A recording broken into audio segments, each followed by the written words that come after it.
Дүүжин тээврэ Яармаг арцтаас өнөр хороолол чиглэлд 19 тулгуур багантай. Яармаг талдаа болон өнөр хороололт нэг буудалтай байна. Нийтдээ 98 кабинтай байна. 6 м/сек хурдтай явж цагт 2320 хүн тээвэрлэх хүчин чадалтай. Төслийн эвцэд 19 тулгуур багнаас 18 тулгуур багныг угсарч дуусгасан байна. Харин 19 дахь багныг 2 дугаар сарын 6-ны дотор угсарч дуусгана гэлээ. Буудлын металл хийцэн угсралтыг хийж дуусгасан. Одоо тохируулгын ажил үргэлжилж байгаа юм байна. Туршилтыг 3 сар хийн иргэдийн аюулгүй байдлыг чухалчлана гэсэн юм. 28 кабин маань төслийн талбайд буусан. Үлдэгдэл 70 кабин маань одоо үйлдвэрлэгдээд наашаа ачигдах шатндаа явж байгаа. Төслийн ган татлага ирсэн.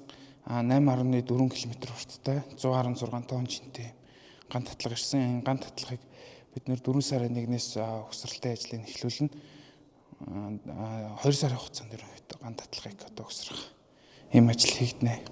Хизээр ингээ бүтээн байгуулалтын ажлын дуусаад нөгөө юу гэдэг ааш тэ туршилтаар ингээд явуулна гэдэг ааш тэ. Тэгээ сая бол ингээд нөгөө алдарч авах гişүүдэр иргэдийн өмнөөс сонирхож асууж байна л да. Хамгийн түрүүнд бол нөгөө хүмүүсийн аюулгүй байдал гэдэг зүйлээс тодруулаад тах шүү тий.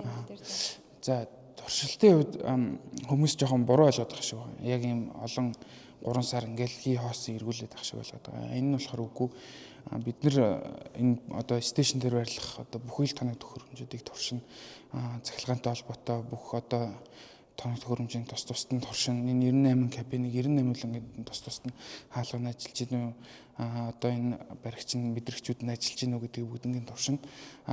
Үүний дараагаар бол 98 кабинда бүгдэнд нь одоо нэг кабинд 10 хүн орох багтаамжтай. Нэг кабины даац өөрөө 750 кг. Тэгэхээр 750 кг-тай дүүц хүйц одоо бараа материалыг хийж одоо ерөнхийдөө бид нар юм усаар дүүргэж тэгээд энэ төслийн одоо юу гэх энэ тулгуурын даацууд те яг бүх одоо боломжит бүх даацыг авч ажиллахад яаж ийн гэдэг энэ туршилтыг хийх юм байна. Энэ туршилт маань өөрөө 3 сар хоосон бол эргээд байхгүй тодорхой юм үе шаталтай гарын янз янзын туршилтууд их төр байгаа. Дүүжин тээврийн оны 12 дугаар сар гэхэд ашиглалтад орно.